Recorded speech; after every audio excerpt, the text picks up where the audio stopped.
আসসালামু আলাইকুম। সবাই কেমন আছেন? আশা করছি আল্লাহর রহমতে সবাই সুস্থ আছেন, ভালো আছেন। আলহামদুলিল্লাহ আমরাও ভালো আছি। আরও একটি নতুন ভিডিও দেখার জন্য আপনাদের সবাইকে আমন্ত্রণ জানাচ্ছি। আশা করছি আমার আজকের ভিডিওটি আপনাদের খুব ভালো লাগবে। তো আজকে সকালের অবস্থাটা আপনাদের সাথে শেয়ার করছি। কি দারুণ একটা আবহাওয়া। তো গত ভিডিওতে দেখিয়েছি কেমন সুন্দর মিষ্টি বাতাস দিচ্ছিল। আর সেই আবহাওয়াটা কিন্তু এখন চরমে রূপ নিয়েছে। এটা পরের দিন একদম মনে হচ্ছে যেন কালবৈশাখী ঝড় শুরু হবে এমন একটা অবস্থা। খুবই বাতাস ছিল, একদম চারিদিকে অন্ধকার হয়ে গিয়েছে আর ঠান্ডা বাতাসে চারদিক ঠান্ডা হয়ে গিয়েছে, খুব ভালো লাগছিল। কিন্তু বৃষ্টিটা হয়েছে 15 থেকে 20 মিনিটের মতো, তবে যতটুকু হয়েছে মুষলধার বৃষ্টি হয়েছে, এরপরে কিন্তু একদম শুকনা সব বৃষ্টি থেমে গিয়েছে একদম চারপাশটা। আর ঠান্ডাটা ছিল, আজকে দিনটা যে ঠান্ডাটা আছে এটা আল্লাহর রহমতের মতো, কারণ আজকে প্রচুর কাজ করেছি। তো আগামীকালকেও তো করতে হবে, দেখা যাক কি হয়। কাজ তো থেমে নেই, কখনো দেখা যায় কি খুব টায়ার্ড লাগছে শুতে যাই, শুয়ে সাথে সাথে আবার মনে হয় যেন এই কাজ আবার উঠে চলে আসি। তো কিছুই করার নেই। তো চারপাশটা আমি আপনাদের সাথে শেয়ার করছি কেমন লাগছে। তো আজান আর আয়াত আমার সাথে ছাদে এসেছিল, ওরাও খুব মজা করেছে। তো কিছুক্ষণ হাঁটাহাঁটি করে ছাদ থেকে নিচে চলে আসলাম, আসতে ইচ্ছে করছিল না, কিছু মুদি বাজার গুছিয়ে নিয়েছি। তো দেখা যাচ্ছে এটা আছে করেও কিন্তু টুকটাক টুকটাক করে এটা ওটা লাগছে। যেমন সাগু আছে, কিন্তু আবার ভাবলাম একটু ডেজার্ট করব, বড় দানা সাগুটা লাগবে। কিছু বাদাম আছে, আবার ভাবলাম কিছু বাদাম এনে কিছুটা ভাজা করে রেখে দিই, কিছুটা ভিজিয়ে রেখে তারপর ব্লেন্ড করে রাখি, কারণ দেখা যায় কি ঈদ নিয়ে 2-1 দিন দোকানে জিনিস তেমন একটা পাওয়া যায় না, সময়ে অসময়ে দোকান বন্ধ থাকে। তো সেজন্য কিছু আনিয়ে রাখলাম, কিছু আছে তারপর কিছু আনিয়ে রাখলাম, এই আর কি। তো এই তো বজ্রপাতের কারণে একটা চমৎকার হয়ে গেল, সেটা হচ্ছে 2টা কই মাছ। আমার জামাই পুরন বাড়িতে গিয়েছিল একটা কাজের, সেখান থেকে পুকুরের পাড়ে দেখলো কি কই মাছগুলো উঠেছে লাফিয়ে। কারণ যারা শহরে থাকে তারা হয়তো বা জানে না, গ্রামে যারা আছে তারা কম বেশি জানে যে বজ্রপাত হলে কিন্তু কই মাছ পুকুরে থাকে না, লাফিয়ে উঠে যায়। তো মাছ 2টা পেয়ে আয়াত অনেক খুশি, ও মাছ নিয়ে অনেক খেলেছে, কিন্তু একটা পর্যায়ে আবার মনটাও খারাপ হয়ে গিয়েছে। সেটাতে পরে আসা যাক, এদিকে যা ভিডিওতে দেখছি সেটা বলে নিই। এখানে 2টা মুরগি প্রায় 4 কেজির থেকে একটু বেশি হবে। তো এগুলো আমি কুটে নিয়েছি বা এখন ভালো করে ধুয়ে নিব। এখান থেকে কিছু অংশ রেখে দিব রান্নার জন্য, আর কিছু অংশ চিকেন ফ্রাইয়ের জন্য রাখবো। সাবধানতার জন্য আর কি কিছু রান্না করে আজকে রেখে দিব, কারণ হঠাৎ দেখা যায় কি ভাতের মেহমান আসলে তো গরুর মাংস, মুরগির মাংস এগুলো যদি রেডি করা থাকে, কিছু মাছ ম্যারিনেট করা থাকে, তাহলে কিন্তু ভাতটা দিতে তেমন একটা কষ্ট হয় না। তো আমি মোটামুটিভাবে হঠাৎ মেহমান আসলেও যেন ভাত দিয়ে দিতে পারি সেই প্রস্তুতিটা করে রাখছি। তো এগুলো হচ্ছে নারকেলি মাছ, আমরা তো নারকেলি মাছ বলি। এগুলো আমার ঘরে কেউ পছন্দ করে না, আমার জামাই নিয়ে এসেছে।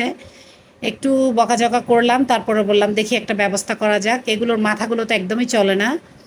তো আমার একটা ভাড়াটি আছে, ও এগুলো মাথা বা এই মাছগুলো পছন্দ করে, ওকে মাথাগুলো দিয়ে দিয়েছি। ওকে বলেছিলাম যে মাথাগুলো রয়ে গিয়েছে কি করব। ও বলল আমাকে দিয়ে দিয়ে, আমরা এগুলো দিয়ে টক রান্না করে খাই, তো ওকে দিয়ে দিয়েছি। তার মাছের পিসগুলো দিয়ে একটু হলুদ লবণ দিয়ে একটু হাফ সিদ্ধ করে কোফতা করে নিয়েছি, ডাল বাটা দিয়ে। খুব টেস্ট, কিন্তু বেশ কিছু কোফতা করেছি। আগামী ভিডিওতে আপনাদের সাথে দ্বিতীয় দিনের আয়োজনগুলো শেয়ার করব ইনশাল্লাহ। তো এদিকে নাইলোটিকা মাছগুলো একটু ডলে নিচ্ছি, এগুলো ম্যারিনেট করে রেখে দিব। আর কিছু বাদাম এখানে ভেজে নিচ্ছি, আর কিছু বাদাম ব্লেন্ড করে রেখে দিব, কোরমা করতে কাজে আসবে। এদিকে হালিমের প্যাকেট বের করে নিয়েছি, রেডিমেড হালিমের প্যাকেট। কিছু মুরগির হাড্ডি আর মাংস দিয়ে রান্না করব। হালিম আর পরোটা আজকে ইফতারিতে করব, আর একটু পায়েস করব। আসলে আর বেশি ঝামেলায় যাচ্ছি না, সম্ভব না, কারণ আজকে অনেক অনেক কাজ ছিল। তো আজকে কাজ করছি প্লাস আগামীকালের কাজের ভয় এখনই তাড়া দিচ্ছে। এখানে গরুর রানের মাংস, একদম সলিড মাংস, এখানে প্রায় 1.5 কেজির মতো, কিন্তু এমন করে চেপে আটি করে রেখেছি একদম বোঝা যাচ্ছে না। এগুলো কষানি দিয়ে রাখবো। তো এখানে আবার দ্রুত হাতে কিছু ধোয়া ফালাও করে নিয়েছি। আমি যেহেতু একা হাতে কাজ করি, দেখা যায় কি একটু রান্না করতে করতে ধোয়া ফালাও করতে হয় হাতাহাতি করে, না হলে অনেক জমে যায়। তো এটা হচ্ছে সোনার হরিণ, পাউরুটি না, সোনার হরিণ, লক্ষ টাকার জিনিস। 60-70 টাকার পাউরুটি এখন লক্ষ টাকার সমান মূল্যবান হয়ে গিয়েছে, কারণ রমজানে পাউরুটি একদম এখানে গ্রামে পাওয়া যায় না। এটা আমার জামাই যখন শহরে গিয়েছে ওকে বলেছি যে করে হোক একটা পাউরুটি খুঁজে নিয়ে আসবে, কারণ আমার ব্রেড ক্রাম্ব ফুরিয়ে গিয়েছে। আর দেখা যায় কি একটু পাউরুটি দিয়ে পুডিংও করা হবে। তো কিসের জন্য লাগে না লাগে সেজন্য আনিয়েছি। তো যাক, ও যে পাবে আমি ভাবিনি, তারপরও পেয়ে গেল। তো এটা আমার কাছে লক্ষ টাকার জিনিস হয়ে গেল, আর সোনার হরিণ এক কথায়। রমজানে এই অবস্থা, পাউরুটি একদম পাওয়া যায় না। আসলে পাউরুটি দিয়ে কিন্তু অনেক ধরনের ডেজার্ট তৈরি করা হয়, অনেক ধরনের ঝাল নাস্তাও বানানো হয়। কিন্তু দেখা যায় কি রমজানে পাউরুটিটা পাওয়া না গেলে একটু সমস্যা হয়ে যায়। তো আমি এগুলো সব রেডি করে নিচ্ছি, আর পাউরুটির কাঁচাগুলো দিয়ে ব্রেড ক্রাম করব। তো এগুলো একটু তাওয়ায় রেখে একটু করে ছেঁকে নিয়ে তারপর ব্রেড ক্রাম করলে কিন্তু ভালো লাগে। আবার একটু অরেঞ্জ ফুড কালার দিলে কিন্তু কালারিং হয়, সেটা আরও ভালো লাগে। দেখা যাক কি করব। তো আজকে আমার ঘরে সবাই ব্যস্ত, আমার বাচ্চারা ঘর গোছাচ্ছে, কেউ উপরের রুম গোছাচ্ছে, কেউ নিচের রুম গোছাচ্ছে। আমার জামাইও অনেক কিছু কাজ করে দিচ্ছে আমাকে, পাশাপাশি আমার আয়াতও অনেক কাজ করছে। আমার আয়াত সোনা পাখি কি করছে? আলু দিয়ে আম্মু কি বানাবে? চিকেন কাবাব? আয়াতের পছন্দ? সবাই কাজ করছে না? কিন্তু সকালে আম্মু ঘুম থেকে উঠার পর থেকে আম্মুর সাথে কে কাজ করছে বলো তো? আমার কিছু না।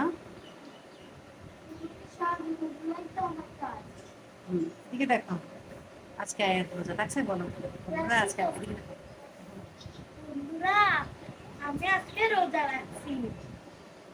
তো যারা এতক্ষণ আমার ভিডিওটা দেখছেন, ছোট একটা লাইক দিতে ভুলে গিয়েছেন, ছোট একটা লাইক দিয়ে ভিডিওটা কন্টিনিউ করতে পারেন। আপনাদের ছোট একটা লাইক আমার ভিডিওটাকে আপনাদের মতো অসংখ্য আপু ভাইয়াদের কাছে পৌঁছে দিবে। তো এই তো এগুলো হচ্ছে আমি গতকালকে করে রেখেছিলাম কিছু ঝাল নাস্তা, কুকিজ, স্প্রিং রোল, তারপর এখানে ফ্ল্যাট রোল। এই তিন নাস্তার কিন্তু রেসিপি আগে থেকে আমার চ্যানেলে দেওয়া আছে, কেউ করতে চাইলে আমার চ্যানেলে চলে যেতে পারেন। এই তিনোটা নাস্তা দেওয়া আছে, এগুলো বানিয়ে আমি ফ্রোজেন করে ফ্রিজে ফ্রোজেন করেছি, এগুলো প্যাকেটে করে এখন রেখে দিব। তো দেখা যায় মেহমান আসলে এরকম তৈরি করা নাস্তা থাকলে কিন্তু ঝামেলাটা একটু কম হয়। তো যারা শুরু থেকে আমার চ্যানেলকে সাপোর্ট করে যাচ্ছেন আপনাদের সবাইকে অসংখ্য ধন্যবাদ, যারা নতুন অ্যাড হচ্ছেন আপনাদেরকেও অনেক ধন্যবাদ। আর আজকে যারা প্রথম আমার ভিডিও দেখছেন, আমার ভিডিওর কোনো অংশ যদি ভালো লেগে যায়, পরবর্তীতে আমার নতুন ভিডিওগুলো দেখতে চান, তাহলে এখনই সাবস্ক্রাইব করে পাশে থাকা অল বাটন আর বেল বাটন ক্লিক করতে ভুলবেন না। এতে করে আমি পরবর্তীতে যে কোনো নতুন ভিডিও দিলে আপনার নোটিফিকেশনটা পেয়ে যাবেন, অবসর সময়ে দেখে নিতে পারবেন। তো এদিকে আমি মুরগির মাংসগুলো কষানি দিয়ে রাখছি, এগুলো ঝোল দিব না, কষানি দিয়ে রেখে দিব। আর গরুর মাংসগুলোকে আমি হাতে মাখা করে রেখে দিয়েছি। মুরগির মাংস হয়ে যাক, এক চুলায় ইফতারি তৈরি করব, আর এক চুলায় গরুর মাংসটা বসিয়ে দিব, যেহেতু হতে একটু সময় লাগে। তো এগুলো একদম নরম সেদ্ধ করে ফেলবো না, জাস্ট একটু কষানি দিয়ে রেখে দিব। দুইটা বক্সে করে ভাগ করে রেখে দিব, হঠাৎ করে ভাতের মেহমান আসলে যেন কষ্টটা না হয়। গরুর মাংস, মুরগির মাংস, তারপরে মাছ ম্যারিনেট করা থাকলে, কিছু কোফতা বানানো থাকলে দেখা যায় কষ্ট হয় না। আজকে কিছু চিকেন কোফতা করেছি, আর কিছু ফিশ কোফতা করেছি। আর এইদিকে মুরগির মাংসটা কষানি দিয়ে রাখছি, আর গরুর মাংসটা কষানি দিয়ে রেখেছি। আজকে ভাতের আইটেমের এই চারটা জিনিসই আমি রেডি করে রেখেছি। আচ্ছা, কিছু চিকেন ফ্রাই করে রেখেছি। তো এগুলো রেডি করে রেখেছি। আর রুই মাছ, চিংড়ি মাছ এগুলো এখনও করা হয়নি, এগুলো ইফতারের পরে দেখি, অথবা না পারলে আগামীকালকে দেখা যাক। সম্ভবত আজকে আর পারবো না। ইফতারের পরে দেখা যায় কি আর কোনো কাজের দিকে আগানো যায় না, মন ছুটে কাজের জন্য কিন্তু শরীর চলতে চায় না, একদম ঘুমে শরীরটা ভেঙে আসে। আর দেখা যায় কি একটু 10 থেকে 15 মিনিট শুলাম, তারপরে এক কাপ চা খেলাম, তারপরে কিছুক্ষণের মধ্যেই আবার এশারের আজান দিয়ে দেয়। তো এগুলো হচ্ছে বিকালে আমি ছাদে এসেছি কাপড় নিতে, পরন্ত বিকেলে। আর এখানে ছাদের উপর কিছু ছাদের পাশে ক্লাবের এখানে ডোঙ্গুলা হয়েছে, আমরা যেগুলো চট্টগ্রাম ভাষায় ডোঙ্গুলা বলি, বইয়ের ভাষায় কি আমি ঠিক জানি না। এগুলো কাঁচা কিন্তু ভর্তা করে খাওয়া যায় টক দিয়ে, আবার পাকলেও খেতে মজা, আমরা ছোটোবেলায় খেয়েছি। তো বাচ্চারা তো চিনে না, আজকে চেনাতে পারলাম আর কি বাচ্চাদেরকে। তো সকালে এমন বৃষ্টি হয়েছে, কিন্তু দেখেন ছাদটা কীরকম শুকিয়ে খটখটে হয়ে গিয়েছে, দেখে মনে হচ্ছে না যে বৃষ্টি হয়েছে। তবে সারাটা দিন ঠান্ডার মধ্যে কেটেছে, রোদে জ্বালা পড়া ছিল না। তো আজকের দিনটা আলহামদুলিল্লাহ অনেক ভালো কেটেছে। আল্লাহ আল্লাহ করছি যেন আগামীকালটাও একটু ঠান্ডায় কাটে, যেন আগামীকালকারও অনেক কাজ আছে। ইনশাল্লাহ আগামীকালের ভিডিও আগামীকালে আপনাদের সাথে শেয়ার করার চেষ্টা করব। তো ঈদের ভিডিও আসবে ঈদের পরের দিন হয়তোবা, দেখা যাক কতটুকু কী করতে পারি। তো দ্রুত হাতে আমি ভিডিওটা রেডি করেছি। তো আজকের জন্য এতটুকুই, সবাই ভালো থাকবেন, অগ্রিম ঈদ মোবারক।